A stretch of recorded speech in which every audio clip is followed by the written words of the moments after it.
Жителите на пробиштипските села Неокази, Бучишти и Ратавица започнаа да ги пријавуваат штетите што ги претрпеа во големиот пожар, кој на 3 јули зафати земјоделски и шумски површини. Општина Пробиштип го отвори рокот за поднесување барање за обештетување, кој ќе трае до 15 јули.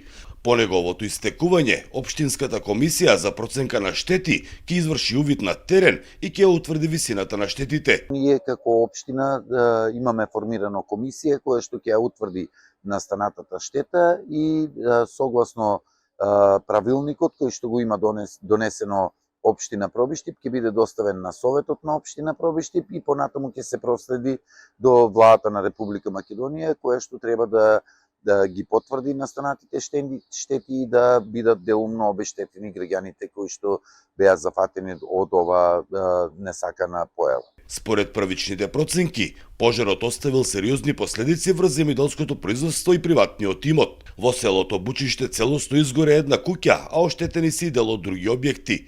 Надлежните посочуваат дека конечната проценка ќе биде позната по увидот на терен. Станатиот пожар во Петокот на територија на Пробиштип има зафатено околу 250 до 300 хектари површина, каде што главно се земјоделски површини, има нискостеблеста шума и пасишта, меѓутоа има зафатено и пчелни семејства, има зафатено овоштарници, житарици, како и дел од куќите во село Бучиште.